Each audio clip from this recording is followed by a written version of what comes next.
खुलुमबाय गिबियावनो नोंथांमोनखौ आंनि चेनेलाव गासैखौबो बराय हरग्रोनाय जाबाय। आं दा मोननैसो आसाम पुलिसनि सुंद' कुइसन एन्सार लानानै फैदों। नोंथांमोना जुदि आंनि चेनेलखौ आंनि भिडिअखौ मोजां मोनोबा नायलांबाय थाबानो जाबाय आरो सोरबाफोर जुदि गोदानै नायदोंब्ला अन्नानै चेनेलखौ साबस्क्राइब खालामनानै होबानो जाबाय। थुदो बिदिब्ला लोगोफोरजों भिडिअखौ जागायजेननोसै।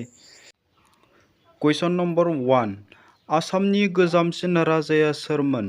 अप्शन नम्बर ए नरकासुर, बी महिरंग दानब, सी भास्कर बर्मन, डी नरनारायण। बिनि एन्सारा जागोन नाम्बार बी महिरंग दानब।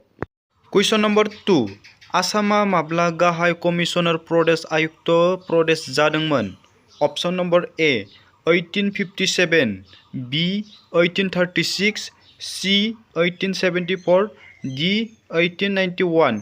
बिनि गेबें फिननाया एन्सारा जागोन अप्शन नम्बर सी 1874।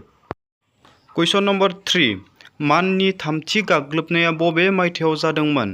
अप्शन 1 आव दङ 1918, 2 1920, 3 1821, 4 1724। बिनि एन्सारा जागोन अप्शन नम्बर 3 1821।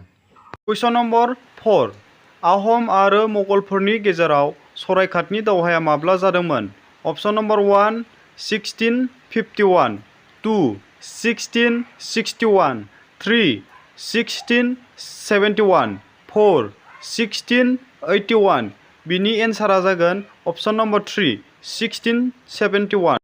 कुइसन नम्बर 5 पाल फोलेरनि गिबिसिन राजाया सोरमोन? बिनि एन्सारा जागोन अप्शन नम्बर 1 ब्रह्मपाल। कुइसन नम्बर 6 सोर आहम राजाया प्रताप सिंह बिमुं लादोंमोन? बिनि एन्सारा जागोन अप्शन नम्बर 1 सुसेनफा। कुइसन नम्बर 7 मनिराम देवानखौ बबे मायथाइयाव फासि होदोंमोन?